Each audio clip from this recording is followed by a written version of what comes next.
In this section, I want you to put into practice the skill that is discussed to answer these questions. Question number 1, what is a negative cognition you have? What is your first memory of feeling that way? And how do you think this negative cognition affects you now? Question number 2, what negative thought patterns are you tracking in your child? How do you feel you can best help them find safety and relief from these thoughts? It is helpful to understand that while your child is trying to make sense of what has happened to them, they have a limited worldview, and they don't have enough frontal lobe development to help them make sense of it with reasoning, moral judgment, etc. This is why children have a natural inclination to believe that when they feel bad, it is because they are bad. This creates a negative cognition or negative belief about themselves. It is how they make sense of their world and the trauma. We all have done it and can still do it as adults.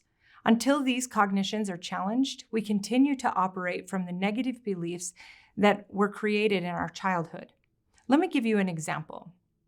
When I was learning cognitive behavioral therapy techniques, and when I was in my training for EMDR, which stands for Eye Movement Desensitization Reprocessing Therapy, I had a vivid memory of sitting in my older brother's room when I was just 4 years old. I could feel myself sitting on the floor near the door, my brother sitting on his bed, my mom sitting near me with my 2-year-old sister on her lap. She was telling us that she and my dad were divorcing, and that my dad wasn't going to live with us anymore. I loved my dad, and I couldn't understand why he wouldn't want to live with us. I remember deciding from that moment that I was going to be the best girl, so that he would decide to stay. I can feel my 4-year-old little determination. I was sure I could fix it. But he left anyway. The devastation was complete. In response, I made sense of the situation by telling myself that I was not good enough. If I had been, he would have stayed. I should have tried harder, been better. It was me who let all of us down. From that moment, I started running a sort of virus in my programming, and I continued to find this new truth confirmed in a million different interactions. I knocked on the door of my friend's house too many times, and his mom yelled at me, "I'm not good enough. I can't sit still in class, and I don't understand math for anything. I'm not good enough. My friends don't want to play with me at recess. I'm not good enough. I didn't get asked to the dance. I'm not good enough.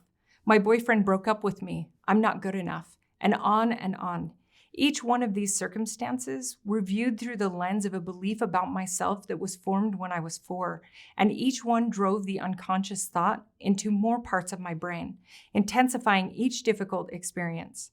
Obviously, a lot of the trauma I experienced throughout childhood and adolescence exacerbated this belief and created many others. We all have unconscious and conscious negative beliefs about ourselves, but they are often created with limited understanding and perspective, especially in times of trauma. However, they impact the way we see ourselves in every situation and limit our ability to heal. The good news is I have a trick that I can share to help you uncover those beliefs, and consciousness about these thoughts helps us start to challenge them. When they are deeply pervasive or hard to overcome, seeking out help for you and your child with an EMDR-trained trauma therapist can be life-changing.